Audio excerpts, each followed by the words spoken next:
안녕하세요, 리치 드리머입니다. 오늘은 대전 최대 규모의 리모델링 사업, 아파트 리모델링 사업을 추진 중에 있는 엑스포 아파트 리모델링에 대해서 한번 이야기를 좀 해볼까 합니다. 워낙에 대단지죠. 그리고 워낙에 교육 수준이 높은 구역, 연구단지 인근에 있다 보니까 그런 구역이다 보니 리모델링 사업 추진위원회가 이제 발족을 했는데요. 발대식을 갖고 발족을 했는데 엑스포 아파트 리모델링 사업에 대해서 한번 전체적으로 한번 이야기를 해볼까 합니다. 대전에 처음으로 리모델링 사업을 시작한 곳은 국화아파트죠. 국화아파트가 리모델링 사업 추진위원회를 구성하고 현재 동의를 받고 있는데 시간이 꽤 많이 지났음에도 불구하고 아직도 조합 설립을 못하고 있습니다. 이 소유자분들의 반대가 좀 많이 있다 보니까 그런 건데요. 활발하게 리모델링 사업을 추진 중에 있는 것은 이제 국화아파트, 그리고 용원아파트도 리모델링 사업을 추진하고 있지만 활발한 모습을 보여주지 못하고 있고요. 엑스포 아파트가 리모델링 사업에 끼어들었습니다. 그거에 대해서 한번 이야기를 해볼까 합니다. 우선 리모델링과 재건축 차이인데요. 우선 안전진단 문제가 가장 걸립니다. 이번에 엑스포 아파트 리모델링 추진위원회에서도 안전진단 통과가 어려울 것이다. 재건축을 하고는 싶지만 안전진단 통과가 어렵다 보니까 그런 부분에서 리모델링으로 가야 되는 게 맞다라고 이제 얘기를 하는 건데요. 우선 안전진단은 재건축을 하려면 2등급을 하면 그냥 조건 없이 하는 거고, D등급은 이제 조건부죠.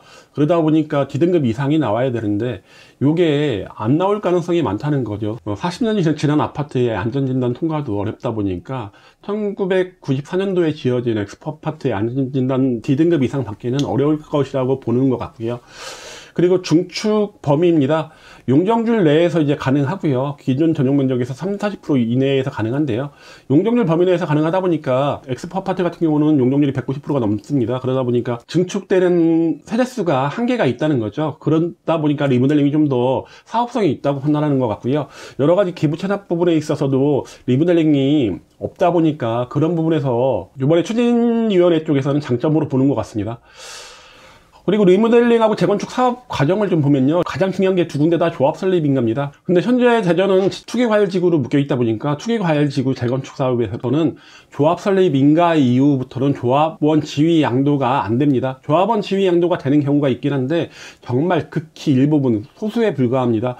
그러니까 대전 외 타 시도로 사업상 직업상 가능 경우라든가 아니면 10년 보유 5년 거주 1세대 1주택자라든가 이런 부분만 조합 설립 인가 이후에도 매매가 가능하다 보니까 재건축 같은 경우는 조합 설립 인가가 딱 되는 순간 매매가 딱 끊겨버린다고 보시면 되고요.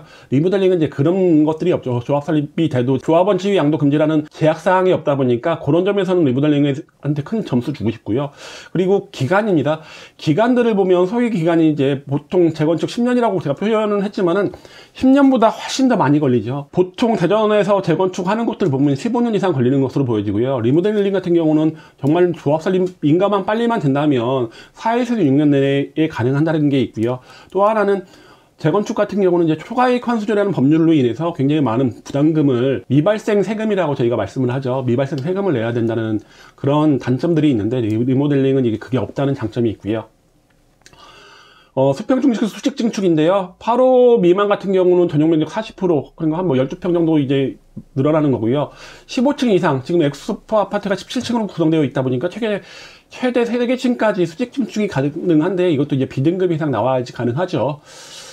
리모델링을 선호하는 이유가 좀 있습니다. 첫 번째가 이제 재건축을 위한 안전진단 통과가 어렵다는 거고요. 그리고 기존 용적률이 높은 경우에 재건축 사업성이 하락한다는 단점이 있습니다. 아까 말씀드린 것처럼 엑스포 아파트가 196%다 보니까 사업성이 그렇게 좋아 보이지는 않습니다. 그리고 현재 이제 건축물 노후화로 인한 비용이 증가하다 보니까 그 재건축을 하기까지 기다리는 시간이 너무 오래 걸린다는 거죠. 그리고 현재 부대 복리 시설이 너무 부족하다는 단점들이 있고요. 그 전에 아파트 가격의 상승의 가장 큰 원인은 입지였습니다. 입지였지만 요즘에 보면은 그거보다는 이제 신축이 입지가 별로 안 좋은 신축들이 굉장히 높은 가격대를 형성하고 있죠. 신축 선호도가 굉장히 높다는 점이 리모델링을 사업을 빨리 해서 신축을 바꾸자는 그런 의견이 높아지는 것 같고요. 그리고 빠른 사업 속도, 그리고 초과이익 환수제나 조합원 지위 양도 같은 제약이 없다는 것도 리모델링 사업을 선호하는 이유인 것 같습니다. 현재 엑스포 아파트 현황을 좀 보여드리면요, 3,958세대 5개 단지 52개 동으로 구성되어 있습니다. 해당 17층으로 구성되어 있고요. 평균 대지 지분이 굉장히 높습니다. 20.2평으로 굉장히 높은 편이고요. 주차 대수가 1.19대 1, 당시에 세워진 아파트 치고는 그나마 굉장히 높은 주차 대수 갖고 있지만은 요즘은 좀 부족한 현실이죠. 요즘 신축 세대들이 보통 1.3대1로 분양을 하는 거에 비해서도 그렇게 낮은 수준은 아니긴 하지만은 거의 지상 주차장이 많다는 거, 지하하고 1층하고 연결된 부분이 없다는 거, 이런 것들이 단점으로 보여지고요. 그리고 현재 중앙난방으로 되어 있고요. 준공 연타는 29년 됐습니다. 1994년 5월에 완공이 됐습니다. 리모델링 이전과의 이후를 비교해보면요, 추가 건설 세대 수가 593세대를 예정하고 있다 보니까 수직 증축이 이루어질 것으로 보고요. 세개층까지 가능하다 보니까 지상 20층으로 생각됩니다. 그리고 주차장을 늘리려면 지하를 파야겠죠. 지하 2층으로 예상이 되고요. 세대수는 3958세대에서 4551세대로 늘어나는 거고요. 세대당 주차 대수가 2대 이상으로 예정됩니다. 이 추가 건설 세대수 같은 경우는 이제 일반 분양에서 조합원들의 부담금을 낮춰주는 역할을 하다 보니까 593세대면 뭐 한 5억씩 잡으면 한 3천억 정도의 수익이 발생하다 보니까 이런 거를 공사비로 사용을 하게 되다 보니 조합원들의 부담, 추가 분담금은 좀 낮아질 것으로 보여집니다. 엑스포 아파트 추진준비위원회가 밝힌 일정입니다. 조합 설립인가 올 12월에 마친다는 예정입니다. 그러니까 한 6개월 내로 동의율 66.7%, 3분의 2 이상을 받겠다는 얘기고요.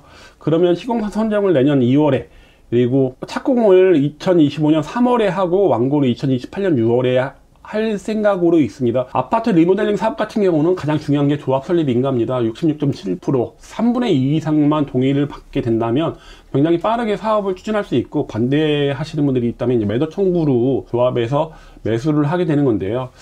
이렇게 일정대로만 된다면 좋겠는데 의견들이 좀 갈라질 것으로 보여지고요. 가장 크게 의견이 대립되는 게 아마 재건축을 하자는 거, 대지 지분이 높다 보니까 재건축을 하자는 분들이 많을 것으로 보여지고요. 그리고 현 상태에서 불편함이 없어 보이는 분들은 현 상태가 그냥 괜찮다, 나쁘지 않다라고 하는 분들도 계시기 때문에 그런 분들의 설득이 얼마나 빨리 이루어지느냐에 따라서 이 일정대로 추진되지 않을까라는 생각이 듭니다. 조합 설립 동의 요건은요, 각 동해 소유자의 과반수, 그리고 구분 소유자의 3분의 2 이상이 필요합니다. 그리고 전체 구분 소유자의 3분의 2이다 보니까 엑스포 아파트가 3958세대니까 2640세대의 동의가 필요하고요. 이 상가가 단지마다 조그맣게 있다 보니까 이 상가 소유자들은 리모델링 사업에 동참을 하나 안 하나는 제가 정확하게 알 수가 없는데, 만약에 같이 리모델링 사업에 동참을 하게 된다면 상가 소유자의 절반의 동의도 필요합니다. 엑스포 아파트 현재 구성되어 있는 평형을 보면요, 여기도 국아파트하고 좀 비슷합니다. 8호 초가분이 더 많습니다. 8호 초가분이 전체 세대수의 62%고요. 8호 이하 84가 37.9%입니다. 그러다 보니까 이게 리모델링이 수평 증축이 되다 보니까 평형이 늘어납니다. 늘어나면 이미 넓은 평형을 갖고 있는 분들, 이제 자녀분들 많이 뭐 혼인을 시키고 분가를 시켰던 분들 같은 경우는 뭐 부부 두 분이 사신다고 한다면 더 큰 평수가 필요 없다 보니까 나는 리모델링 사업을 안 할 거야 라고 하는 분들이 분명히 계실 것으로 보여지는데, 그러다 보니까 넓은 평형을 갖고 있는 분들이 그런 사업 참여에 소극적일 수밖에 없을 것으로 보여지는데, 이런 부분을 잘 이해를 시켜야 될 것으로 보고요. 단지가 5개 단지로 나눠져 있는데 5개 단지 모두 뭐 똑같은 평형이 존재하고요. 세대 수는 좀 다르긴 하지만은 거의 같은 평형이 존재를 합니다. 주차 대수가 1.19대 1 평균이고요.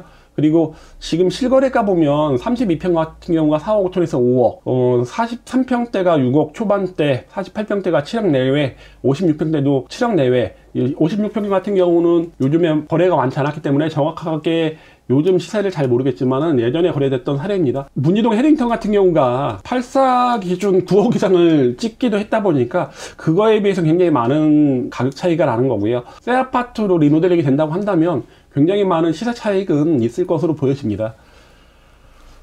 제가 예전에도 설명 한번 해드렸던 자료인데요. 추가 분담금 같은 경우가 분명히 발생을 합니다. 늘어나는 세대수가 많지 않다 보니까 내가 돈을 내서 건축을 해야 되는데요. 이 추가 분담금을 내더라도 시세 상승이 많다고 한다면 충분히 그 부담금을 낼 수 있겠죠. 서울 사례만 보여드리면요.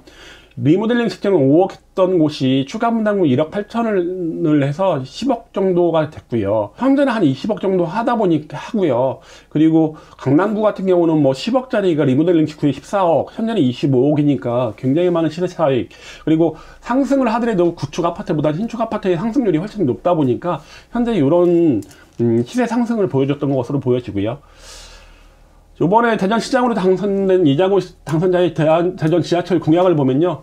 엑스포 아파트를 통과하죠. 엑스포역을 지나는 도시철도 3호선을 계획하고 있습니다. 물론 공약이다 보니까 계획대로 실행되지 않는다고 한다면 무용지물이긴 하겠지만은 이 노선에 포함되어 있는 많은 분들이 강력하게 요구를 하셔갖고 이 대전 지하철 공약이 꼭 진짜 빌공짜 공약이 아닌 정말로 이루어지는 공약이 됐으면 하는 바람이고요.